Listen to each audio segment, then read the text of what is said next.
Viral di media sosial sebuah video yang menghebohkan jagat media sosial. Pasalnya video ini menampilkan tokoh pahlawan super yang bernama Ultraman. Di tayangan video tersebut terlihat Ultraman sedang ikut mudik naik kapal feri. Publik pun heboh, karena selama ini mereka menonton pahlawan pembela kebenaran ini di layar televisi bisa terbang.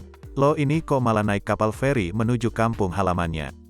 Tak hanya itu, publik digegerkan juga sebab barang bawaan Ultraman yang tidak biasa. Di video ini, Ultraman sedang membawa ember warna merah dan ransel kuning.